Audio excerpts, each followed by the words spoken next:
The Thai government has vowed to catalyze the economy by implementing short-term incentives, but Thailand's economic performance still lags behind neighboring countries. While Prime Minister Paetongtarn Shinawatra expressed confidence that the cash handout of 10,000 baht to 45 million Thai nationals could trigger an economic whirlwind, economists emphasized the need for long-term strategies. According to World Bank's latest report, Thailand's GDP growth is projected to remain under 3% in 2024. Other markets are, however, expecting higher growth, as the Philippines and Vietnam are forecast to grow more than 6%, whereas Indonesia's GDP is expected to increase by 5% this year.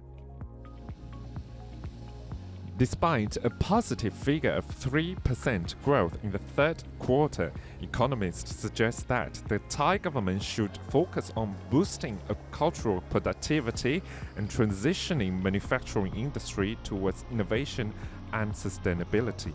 To elevate Thailand's competitiveness, lifting restrictions and improving the pool of high-skilled labor are essential steps to attract more foreign direct investment. In addition to external competition, conflicts between the central bank and the government have raised concerns over economic stability, as the Bank of Thailand, or BOT, has faced pressure since the previous Prime Minister Srettha Thavisin's tenure to cut the policy rate. Many economists and former BOT governors warn such government pressure could harm the central bank's independence. On the other hand, some criticized the BOT policy of maintaining the policy rate at 2.5%, arguing that it has increased the burden on borrowers.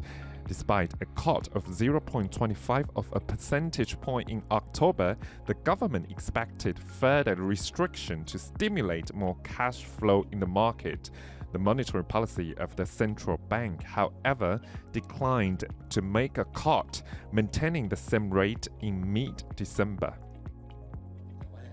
Another contentious battle between the two sides is the delayed appointment of a new BOT chairman, where the academic community supports the idea that the chairman should be apolitical. An independent selection committee eventually appointed Gidirat Naranon, who was previously a former deputy premier and finance minister in a per-Thai government. Gidirat has, however, been disqualified by the Council of State due to his position as a former advisor to Srettha, but political analysts say that this appointment reflects that the current government intend to install a chairman who will only listen to the government's requirements, which could jeopardize the BOT's independence.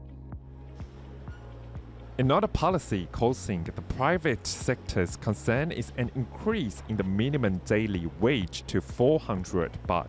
While this might be positive for workers in Thailand, businesses are worried about higher production costs, which could erode Thai products' competitiveness in the global market. The cabinet has approved the plan to raise the wage with varying rates based on each province, effective from the first day of next year. Chambers of Commerce warn that the farming and service sectors will bear with the greatest impact. Despite this policy benefiting more than 3 million workers, Sanan Angupongwon, chairman of the Thai Chamber of Commerce, noted that the government should prioritize the addressing of high household debt and enhancing the competitiveness of small and medium enterprises.